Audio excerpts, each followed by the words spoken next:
I thought he had a great game. He's playing really well. He'll start JJ next week.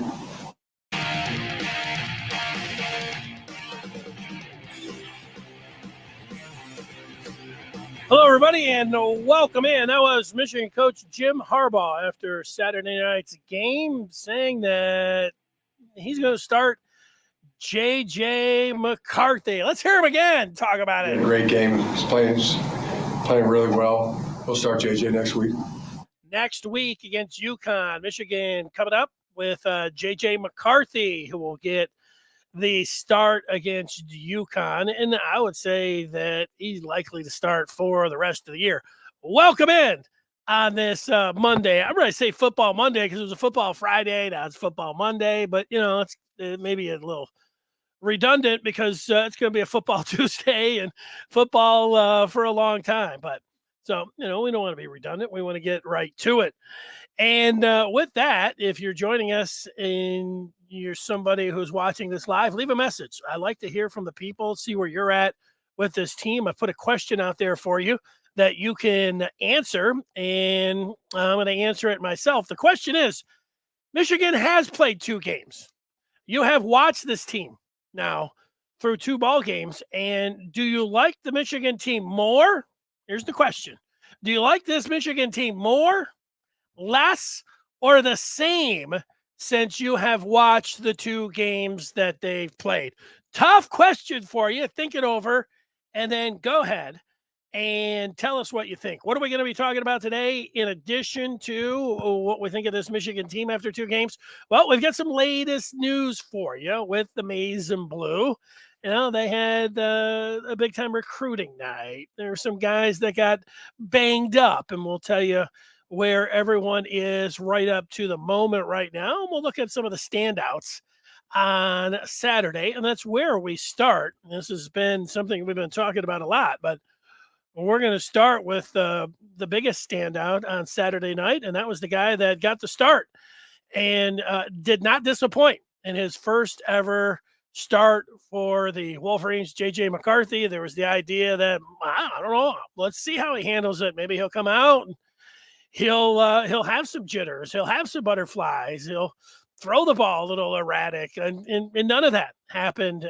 J.J. McCarthy played really well in game 1 against Colorado State when he came in. I mean, he was fabulous. He backed it up starting on Saturday night, and he's 2 for 2 in the fabulous department. He's just fantastic, and he was so good that Jim Harbaugh, and most coaches, and maybe Jim Harbaugh too, in that situation on Saturday night, it would have been really easy to get up there and talk about, well, let's look at the tape, and we don't have any announcements, and in terms of the quarterback, I mean, there's competition, we all know, and he talked about the 2 games, but it has gone so well for J.J. McCarthy and Michigan that Harbaugh didn't waste any time. He got out there and he said it. McCarthy's great, and they're going to start him coming up on Saturday. That and the news that McNamara revealed last week that Jim Harbaugh told him that he didn't want to be switching quarterbacks around, that they're just going to go with one guy this year, makes me feel like Michigan has their quarterback for the season, and it's going to be J.J. McCarthy, and there's not going to be, I'll call it, fooling around with, bringing this quarterback in or that quarterback in.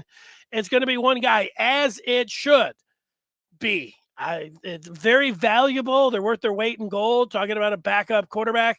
But in the history of football, it doesn't work, switching guys in and out, and plays with their psyche, drives the fan base batty. Just look at these 2 games with, it couldn't be any more like, you don't need to be like a real football genius to say, you know what? I watched these 2 games. J.J. McCarthy is way better. He had way better 2 games. He should be the starter.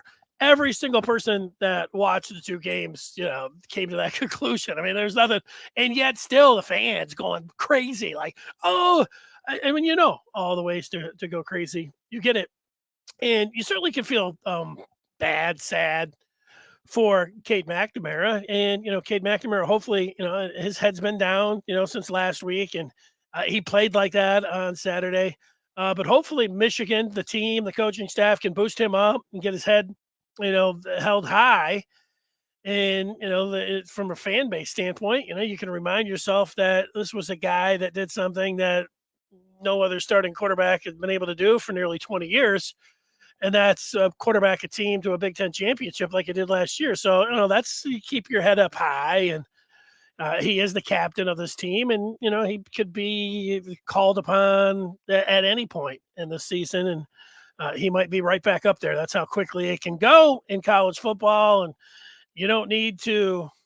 You just look across the desk, and if you're Jim Harbaugh, and you say, "Look, Cade, look at the Texas game on Saturday. Quinn Ewers came out, look great, firing the football all over the place, falls on his shoulder and a sack, and all the way, boom." Out of that game, you can be right back in the driver's seat like that. So keeping him dialed in, that'll be important for his teammates and the coaching staff. And with JJ, all the thing, he wins the job, and he just goes out there. And the second play, he throws a touchdown to Roman Wilson, perfectly thrown ball. He had a pass down the sideline to Donovan Edwards. We'll have an update on Donovan Edwards coming up shortly. He also had what I thought was his best throw of the game, and that was the touchdown pass to Cornelius Johnson before the half that made it 42-0. He avoided the rush, stepped up in the pocket, used his arm strength, to zip it across the field and put it right there in the middle of the end zone over by the sideline to Cornelius Johnson. It's a big time throw. And there's other guys in college that can make that throw, but I don't know how many. And I don't know how many. You watch enough pro football and you see these guys, it looked like it's not going overboard or anything. It was a pro throw. If they're pro scouts that were at the game watching whoever they were watching, they watched that throw, they're like, yeah, that's a Sunday throw. And McCarthy made it. He just, you heard people in the past say, he can't explain. He's got it. He does. It makes me wonder what was really going on in fall camp, where the report was, well, Cade was right there. And then it was, JJ would make some electric plays, but it's a passer. McNamara was right there. And how much were they talking about that in terms of the scrimmaging and, you can't hit the quarterback and all those things. But, man, when the lights are bright, people that was another thing that some folks were trying to debate, like saying it must be more difficult in fall camp, because, just look at how easy these two opponents were. There's still the thing about they could, even though they didn't get many, I don't know if they've hit McCarthy at all, but you can still, it's alive on the quarterback. Once it's alive on the quarterback, that's way different. Once you're looking down the field with your head up and you got a pass rusher on you and you're at practice and you know that they can't drill you into the ground, it's a lot easier to throw the ball. And it also is a lot easier in practice. It's a lot easier when you just have the coaches and your teammates there. A couple odd people, staff over on the sideline. You walk into the big house and there's 110,000 and then there's 1 million watching with the cameras all over the place. I don't know what you want to call it, immense pressure or anything else. Pressure. It's different doing it in a, what do you call it? I get it. It feels a little bit like it could be a preseason. I mean, the games are really easy. It took all of 5 minutes to say, wow, Michigan, this looks like Michigan's playing a high school team. All of that's fair, but yet, still in front of the crowd. And to have the finality and a real easy decision by Jim Harbaugh to go with JJ McCarthy. I didn't know if it was going to be that easy. I don't know if you thought it was going to be that easy. And, coming out of fall camp, it was pretty even 50-50, maybe Cade because of his experience. Even when Harbaugh talked about it, he gave 1 point to McNamara, then he gave the next point to McCarthy, and then he was like, yeah, but then they're super close. But then he said, maybe JJ just a little bit more. There was nothing close about what the two QBs did in the first 2 weeks. I mean, it was such a big time difference in the way McCarthy played. And I think that's good for Michigan football. If you had where you think, man, you've got the one guy who won the Big Ten, and look, and this is just a hypothetical. We're saying, like, if he would have played well, and then they would have had to, the fans would have been split, and you saw a little bit of that heading into the season. You had Camp Cunningham or Camp McNamara and Camp McCarthy, and these were Michigan fans, and they're fighting amongst themselves, like, nah, I need this guy, and it's part of the problem when you pick two guys, because excuse me, even on Saturday night, you have Cade McNamara. He's wearing the Michigan helmet, and you've got the people like, this guy sucks, or that's when you put him out there and you're evaluating him like that. That's what's going to happen, and you might even feel like that. It wouldn't be a big surprise if there were some people on the team, that feel like that. You get the factions, and that's the sort of thing. And I know, coaches, they've got to be able to predict all that and play it. But answering my question, do I think this Michigan team is? Do I like the Michigan team more or less or the same since I've watched the two games? And I think the easy part for a lot of people will say, well, I don't really know anything. We're not going to know anything about Michigan until Maryland. We might not know anything about Michigan when they go on the road to play Iowa. We might not know anything about Michigan. Like, sure. I mean, there's that part because of the schedule. Schedule is part of it. Schedule, we thought that the schedule was going to be easy. It's been easy. We thought that this thing really lined up for some success for Michigan, the way the games, the Big Ten games, home and away, and it still looks really good, schedule-wise. It plays a factor. And, right now, we always knew that September was going to be a breeze. And there wasn't going to be any problems. If there was going to be a problem, it was going to be people, saying that, Michigan's overrated or you don't know anything about them because they haven't played anybody. And like we have talked about, it's fine for people to say that. They have a point. I think anybody that says that, they have a point. And you're right. I don't know how much, when you start playing it out, like, how much are we really going to know about Michigan when they play Maryland? Well, know a little bit about their pass defense because Maryland can really throw it around. A road test in the Big Ten is a road test. As bad as the Iowa Hawkeyes look on offense, it's still a road test. And it was only a couple years ago that Michigan was undefeated and went to Iowa City, and Iowa wasn't all that great. And then the Hawkeyes beat them. So we've seen it just a couple of years ago. So those are tests, and they're on their way, and they're right around the bend. And, we get it. We get where everybody's at with it. Now, I still like this team more than I did before the season, and I liked them before the season. I picked this team to win their first 11 games and then fall to Ohio State in Game 12. I like this team more because you have the two items that would jump right off to me first, and why I explain why I like it more, is that they have their quarterback.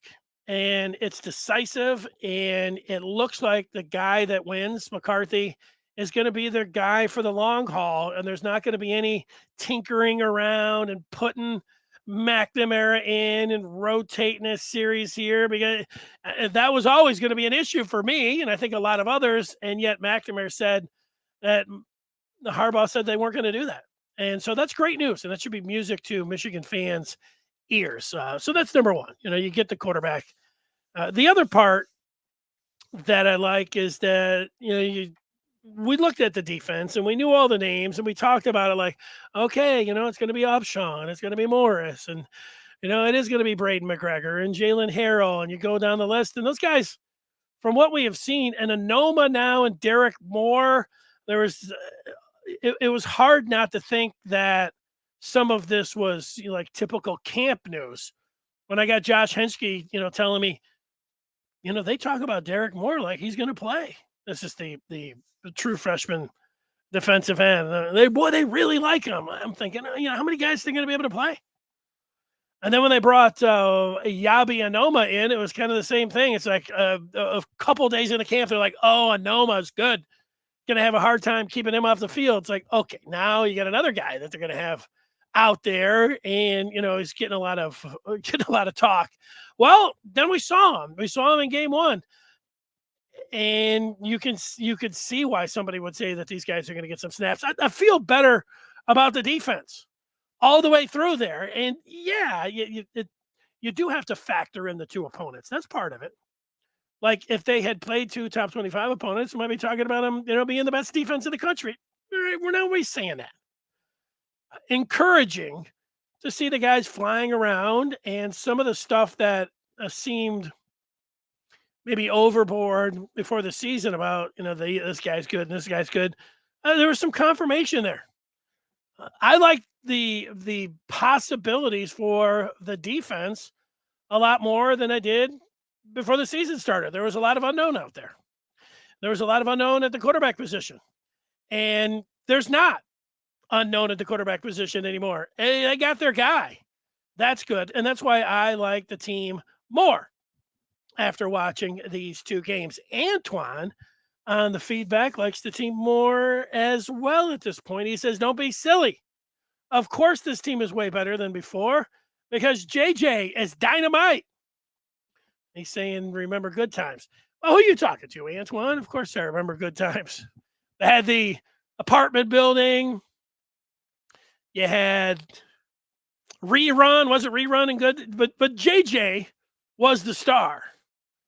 And I think you still see sometimes, is his name Jimmy Walker?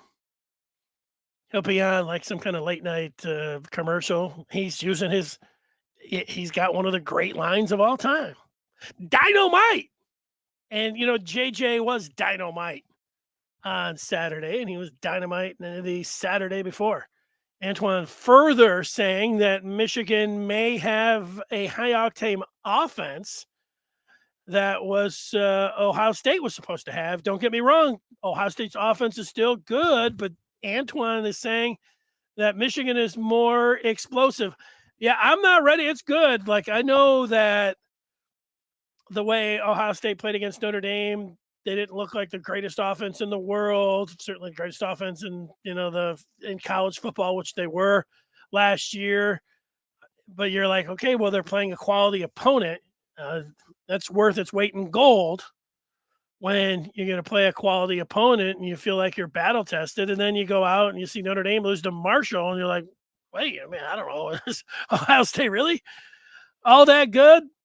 Oh, there might be a little bit of this. Like if you thought Ohio State's offense was there and Michigan's was here, there might be a little bit of that. But I would still, because of the quarterback and the quarterback that we have seen out there in Stroud, I would still give that advantage to Ohio State. But it's the one thing with McCarthy, he's not going to be able to play like he played in these first two games the rest of the year.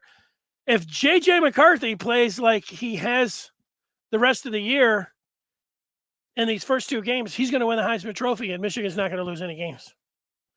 Michigan can beat Ohio State if J.J. McCarthy plays like he did in the first 2 weeks.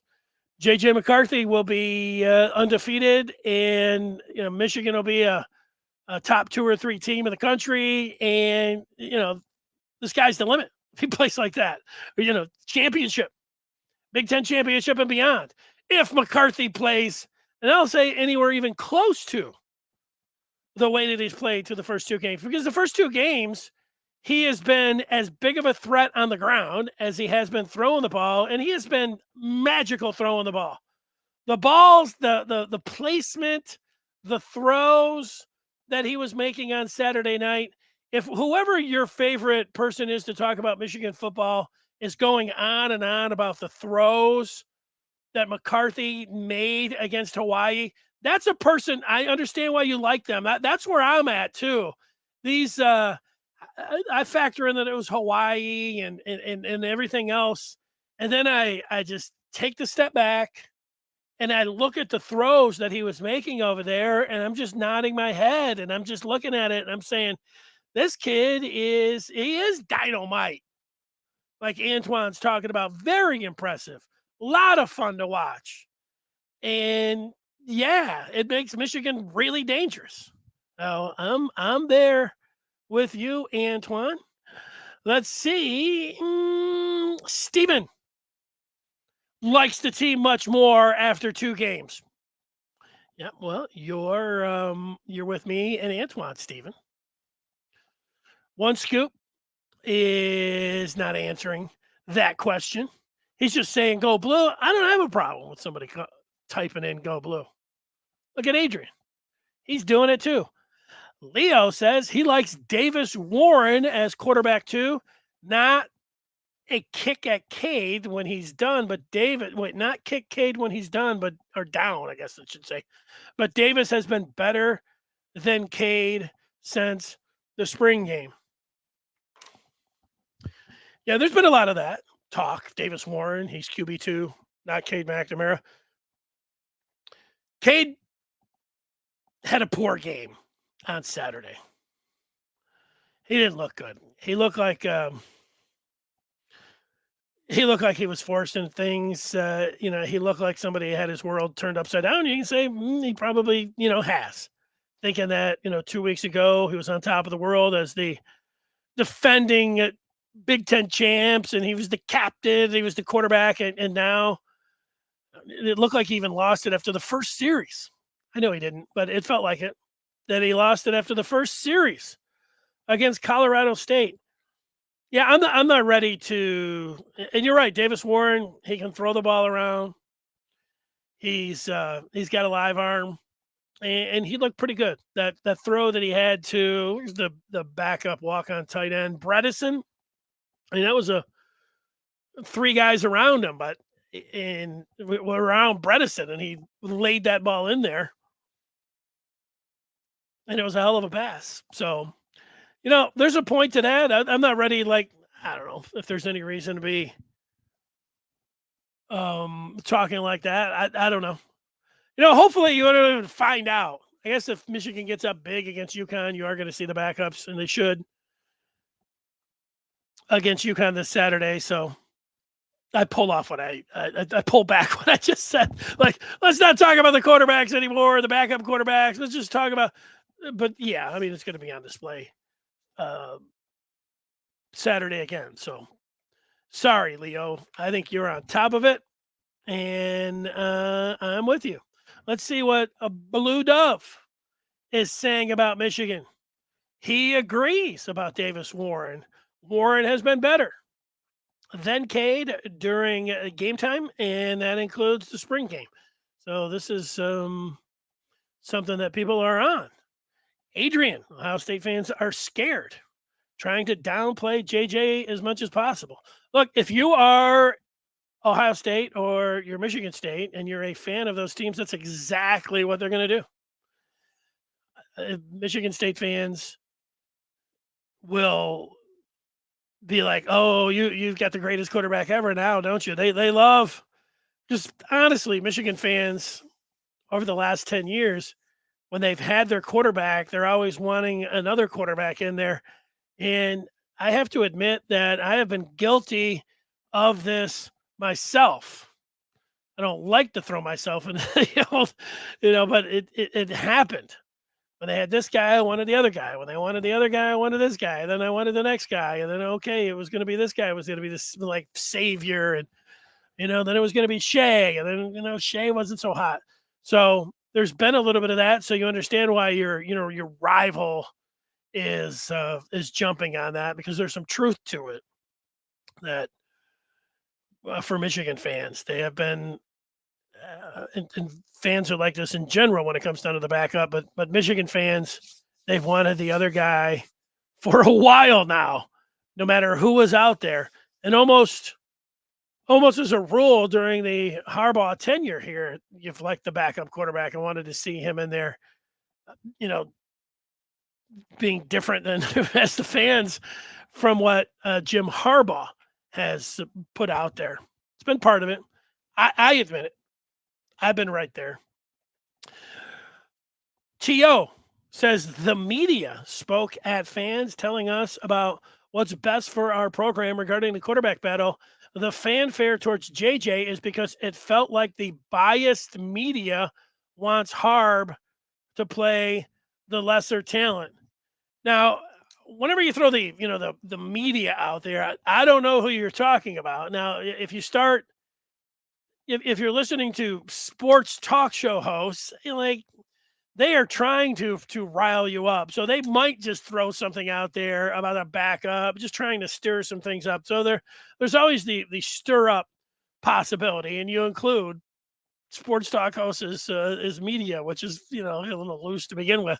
Are there columnists that have gone out there and is saying and have said that they think Cade should be the guy? I haven't read any columns like that, but I'm not saying that they don't exist. And then you have your own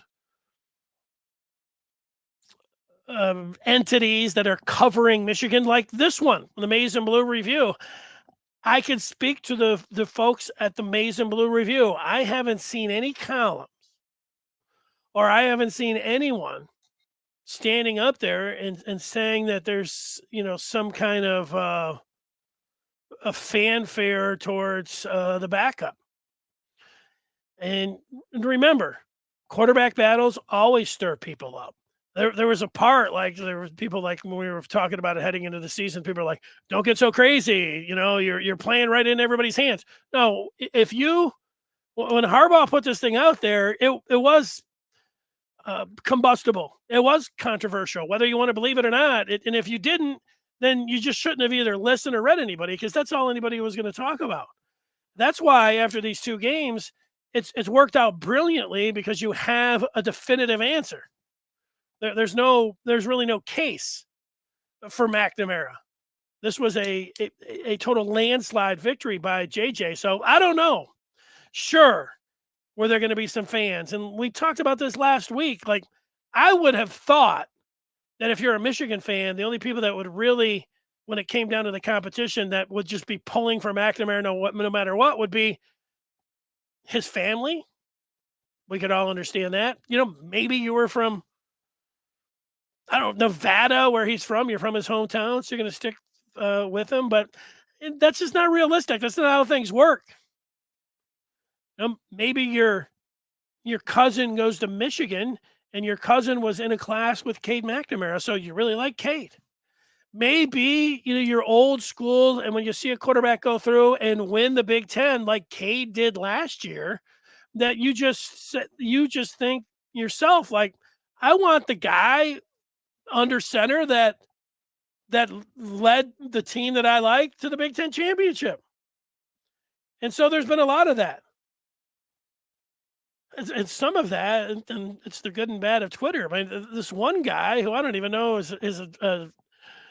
I don't know what his relationship with Cade McNamara is, but this guy's like the biggest McNamara fan in the world. And, I think he does a podcast. I think, he seems like a nice enough guy, but he was so heartbroken. And then he was like, they're doing him wrong, doing him wrong. What are you talking about? Doing him wrong.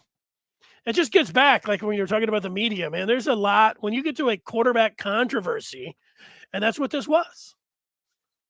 You could argue that, but it was a quarterback controversy. You had two quarterbacks, and they were playing it out in a 2-game battle royal. One was going to get a start one game, one was going to get a start the other, and Harbaugh laid a lot of the parameters out there, and boom. But JJ went out there and was able to win this one. People liking some Davis Warren. Account 22, JJ completely changes the offense. Yeah, he does. He's pretty good. Too many years of talking crap without rings to show, but who cares? The present is the only thing that matters. Yeah, well, T.O., I get that. That's what this offseason's been like. I have went back and looked at, the last 16, 17 years, and there was somebody, and you get this, and I don't think they meant to like go overboard or anything, but there was this like person that said, "Oh, it's been such a long off season. It's been so long, and now finally the opener's here." And I'm like, man, it did not seem long to me. The previous 16 years off seasons, those were long. As I used to sit there and host a sports talk show, and I would talk about Michigan, and however I thought that they were going to be, it wouldn't be long. I might be a minute, I might be 2 minutes into talking about Michigan in the offseason, and there would be someone. You guys haven't won the Big Ten since 2004. Why are you talking about Michigan? Why are you talking about beating Ohio State? You don't even know how to get to Indianapolis. And it was just a constant, like, Harbaugh can beat Ohio State. Harbaugh, it was just over. I don't have to recount it. It's just, and yeah, so it is different. This offseason has been different. And then the idea that Michigan would be able to possibly compete again with Ohio State and compete again for a chance to go to the college football playoff. From what we look at, from what I'm looking at, there's nothing like over the top. There's nothing homerish. If you're somebody that's a college football fan and it's hard to separate, hey, you really like this team, this guy really likes this team. There's nothing over the top talking about Michigan being able to win all of their games. And that includes the last one against Ohio State, being competitive, winning 2 times in a row when they haven't been able to do that in 21 years. Since Drew Henson in 2000, 22 years. It's legit talk right now. So that's cool. That's the good part. All right, we'll take a couple more here, and then we'll get to some of the latest news and things that we're looking at. JJ is faster than Jalen Hurts with a better arm. Scary stuff. Yeah, Jalen Hurts is in a category all by himself. Hurts is built like a running back. A big running back. He's not quite Derrick Henry, but he's a punishing. When you think about quarterbacks and running quarterbacks, usually you're thinking about, like, I don't know, Lamar Jackson, twisting and turning, running away from you. And Hurts has got some speed, but Hurts, Josh Allen will do this as well. Hurts is looking to fall forward. He turns into a running back, and he is a big physical runner. That's not JJ's more Lamar Jackson than he is Jalen Hurts when they're running the ball. And I know it's crazy. Lamar Jackson's so electric when he runs the ball, but JJ's got. We have to see a little bit more, but I'm not saying that he's as good of a runner as Lamar Jackson. I don't know if anybody in the history of football. Michael Vick. Lamar Jackson, so I'm not ready to put him in the category of one of the greatest running quarterbacks of all time, J.J. McCarthy, but he's got some of those markings, and we'll see about that. He looks pretty good running the football is the way that I'm looking at it. Feel good about our ones, not sure what was up with the twos. Yeah, I don't know what was up with the threes, the twos. That game, 5 minutes into the game, you could tell that it was men amongst boys. And so once you got to, whether it was the second string or third string, it was pretty apparent. I don't know, 42-0. It was, like I said, 5 minutes in. It's like, just clear the benches. Nobody needs to be playing anywhere. Anybody can do anything here. And then, they evened it out by putting the seconds and the thirds in. So I think, Captain, what you're talking about, feel good about the ones, but I think what you're talking about, a mixture of twos and threes. And, I don't think they looked all that bad where you have a concern about the backups. I'm not. So we'll get to some more of this feedback here. The wide receivers look so happy knowing the ball was coming to them. The wide receivers, it must be nice to run your pattern, turn around, put your hands out, boom, ball's right on you, right at your head. right at your numbers, coming to you. It is a fabulous thing. It must be. So, yeah, J.J. McCarthy, fabulous on Saturday. Before I do tell you about other two things that we are going to be talking about here, don't forget Fridays. You like making picks. We have a podcast, Making Picks. Friday, Maize and Blue Review, Sharpening the Edge podcast. We are our two podcasts in after the first week when we all took a bath on our selections.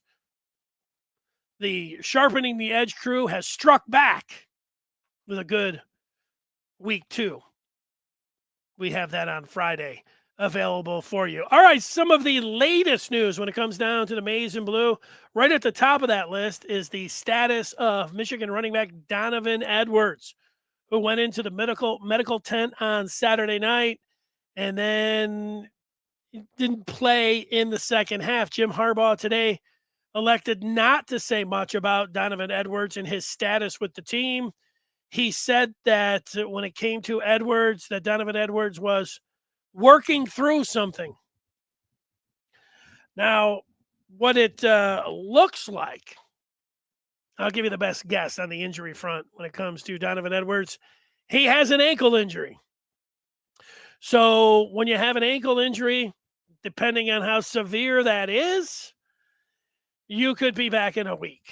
You could be back, I don't know what it is, a week, a month, depending on how bad it is. Does Michigan need Donovan Edwards if he's working through something against UConn? No, they don't.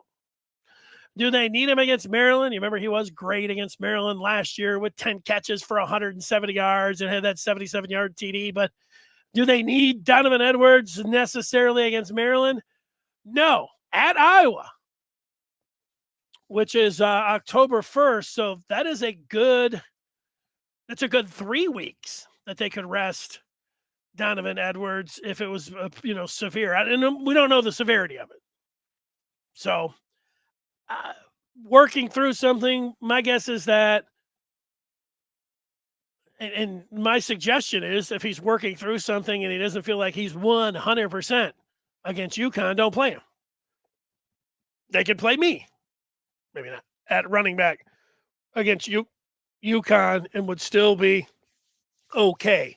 So that's the news on the injury front that a lot of people wanted to know about.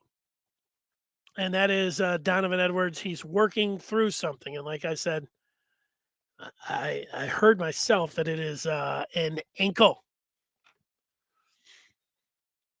Third Minded said Stokes looks so good. Edwards can heal up. Great point. CJ Stokes, the true freshman, number 23. He had that carry last week that he looked pretty good. He had a couple on Saturday. He looks good with the ball in his hands. I'm with you on that. Michigan could have a 3-headed monster, but you don't want to really play a 3-headed monster when you've got guys like Blake Corum and Donovan Edwards. But Stokes getting bumped up could be the Donovan Edwards to Corum this week. Sure, I'm with you on that. Scott is stoked. D Original like Gash. Hey, I think you get another week or two of this. That's it's a sweet name as a running back. I'd like them too. And, Tavier Dunlap, let's see. They got some choices in there. The thing I liked about Donovan Edwards, it was like Michigan in the offseason said, we need a short yardage back. And in fact, we sat here more than once talking about Michigan needing a short yardage back. Who's going to be the big back? Who's going to be the short yardage back? And the answer looks like Donovan Edwards. I think at some point they went over to him. Mike Hart's like, you want to run the ball? You want to run the ball more? You got to run it through the A gap. You got to run it through the B gap. You got to run it up the middle. We need a short yardage back. And in fact, I didn't break down every carry that Donovan Edwards had in the first game, but it looked like all of them went right up the middle. Boom, short yardage. And then they got some tempo stuff going and got him up to the line. And I like that. I saw some of the NFL teams doing it yesterday. Get that tempo going, short yardage situation, get up there. Michigan, and I saw some people discussing that, how Michigan was going fast tempo when they got into a situation, whether it was 3rd and short, 4th and short, and got up to the line quickly. If you remember last year, that's what they were doing last year too. And they did it with Haskins a lot. And the idea is you're not getting a chance for that defense to dig in and settle in. You're getting right up there and you're, you know what the call is. It's in the offense. You know when they're hiking the ball, and you're able to do that. Georgia had a 3-minute monster at running back. I really like the depth, especially on defense. Team looks like they could beat Ohio State. Yeah, I don't know if they had Zahir White that went to the Raiders, and then they had James Cook. That felt like a 2-headed monster to me. But maybe you're right. Maybe they had a 3rd guy in there. I just remember both of those 2 guys. And maybe they cleared the bench a little bit on Michigan because, unfortunately, that game was not going as well right off the bat. And so they had a chance if they wanted to play some the backups. D. Brown on the feedback saying that he's a little bit worried about the Maryland game. 4th home game in a row. Team energy could be low. Hopefully not.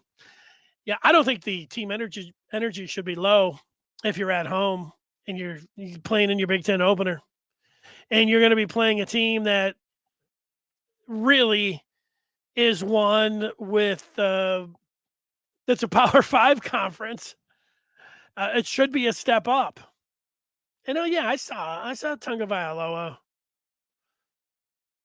airing one out. He looked like he threw a nice 60-yard ball in the air, bomb right to the Maryland. Maryland's got good wide receivers. Michigan's DBs and pass rush will be tested in that game.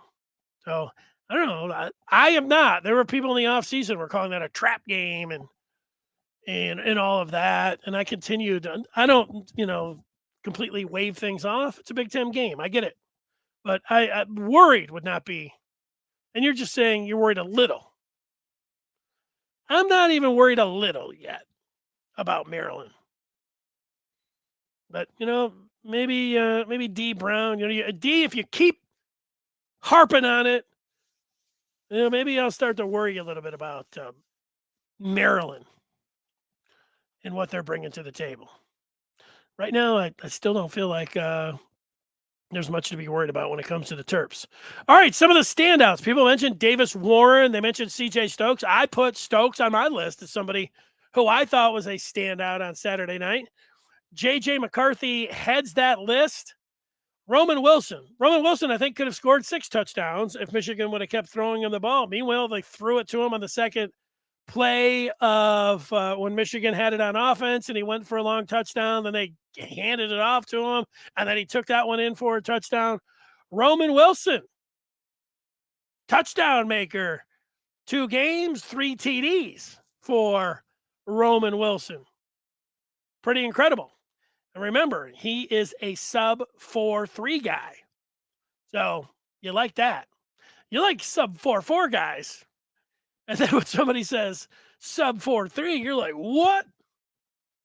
But apparently Roman Wilson can run right with DJ Turner, and Turner hand timed, laser timed, GPS time, sub 4.3, according to Harbaugh and Bruce Feldman. So, and then Wilson's right there with him. Those are my standouts when it comes to Michigan and the game on Saturday. I thought he had a great game. He's playing really well. We'll start JJ next week. And that's Jim Harbaugh agreeing that J.J. McCarthy had a great game. All right, let's see some feedback from Emmanuel. Says, Iowa looks soft. Everybody says we should be worried about them. We might not see a real challenge until MSU or Penn State, who will have their best games versus Michigan. Yeah, well, that gets back to the schedule again. You love having the Penn State game at home. You love having the Michigan State game at home. Yeah, Iowa's offense looks terrible. The thing that you remind yourself about Iowa is something that's already been mentioned. 2 years ago, 3 years ago, what was it, 2016? It's more than 2 years ago. When Michigan went to Iowa City, undefeated. Now, true enough, Wilton Speight got hurt in that game. Michigan had a chance on offense and on defense to win that game and ended up losing 14-13. They were undefeated up to that point, number 2 in the nation. And they went to Iowa and lost it. Then they lost the double overtime game to Columbus a couple weeks later. Yeah, the point there is it is tough to play on the road in the Big Ten, regardless of who you're playing, and especially if you're playing Iowa. And even if Iowa looks bad. I mean, you can see it. There's a reason that Nick Saban, all right, that's my Nick Saban impersonation, doesn't like to play true road games outside of Tuscaloosa when he can avoid it. And he has avoided it. You know, he'll play in Dallas. He'll play at a neutral site in Atlanta. He does not want to go to opposing stadiums, and because it's really hard to do. And prior to playing in Austin on Saturday, Nick Saban hadn't played a Power 5 non-conference true road game since Penn State. He had been great at lining that schedule up. That was a fun game to watch. It sucked that Ewers got hurt. It was a crazy play with Stroud into the end zone. I'm still not sure. I don't think they got that right, but Joel Klatt taking up for the referees, Mike Pereira not knowing anything on what to call. That's been consistent to the first 2 games. I guess it was week 0. I'm watching Joel Klatt. He's like, yeah, this happened. And Mike Pereira's like, yeah, that's definitely how it went. And both guys on the field rule the other way. It's like, what are these guys? It's either like it's that tough or they don't really bring us any value. I don't know how much value that Pereira and Klatt bring when they're starting to talk about the officials and replays because they never get it right. Gus Johnson thought that the refs blew it on Saturday because it really felt like that. The Originals, he's going to pick the Gophers out west and maybe Illinois. Yeah, maybe. We should be more worried about Maryland than Iowa. I get why you're saying that, because Maryland can really score and Iowa can't. But I'm still at this point, Captain, I'm going to go against you. I'm going to still be more worried. It's a good question. It's a very good question. If Michigan should be more worried about Maryland or Iowa. I'm going to still cast my vote for Iowa. On the road, good defense. Michigan at home. I'm still not going to worry about Maryland just yet. All right, those were the Saturday standouts. Anybody got any more here before I go through? Got a couple more on the feedback. Let's see what Antoine is saying. More SEC BS, people crying about our schedule. There's teams that have been playing cupcake schedules for years, but it's a problem when Michigan does it. Yeah, remember this, Antoine. Anybody that plays a soft non-conference schedule is going to be in the back of the minds of anybody that is going to talk about college football. Annually, there's always, okay, who's that team that's playing the super soft non-conference schedule? Let's talk about them being overrated. Let's talk about them being frauds. Let's talk about them not knowing anything about them until they play somebody, certainly on the road. And it happens every year. Now, if you're listening to like Spartan fans and Ohio State fans, that's going to be their calling card. That's going to be their card for their calling card. Calling card is just be critical of Michigan. They're going to play that card. It's a real card to play. I think as a Michigan fan, we've been over this. It's a soft non-conference schedule. It's what it is this year. And people are correct. Like, I'll talk about it every single time. I don't have to sit there and dwell on it. And I also don't have to sit around and say, well, I'm just not going to talk about anything else because Michigan, they haven't proven anything until they play somebody on the road or they play a top 25 team. We might be waiting around an awful long time then to talk about Michigan because they might not play a top 25 team till, I don't know, Penn State, Michigan State. And they don't play Michigan State till the end of October. So you're telling me I got to wait till the end of October? If I'm not talking about Michigan. No, I'm going to talk about them. So, that's it, Antoine. We know that, that's part of it. Do you expect somebody in the media and say, well, every year there's teams that will be looked at as teams that play soft non-conference schedules, and this year it's Michigan. So let's be fair. That's not how you. No, you look at it and you say Michigan's got an easy non-conference schedule, and then you can either dwell on that, or you can just continue to talk about that nothing means anything, or you can put it into context, which can be difficult because people shoot really high and then they go really low, like the people that are saying, "Yep, there's absolutely nothing to see here." I know they're not as much fun. There's really something about going to a game where you think you can lose, and a game where you wake up and you wonder, are they going to win by 50 or 60? I mean, it's and it's going to happen again this Saturday. So I know.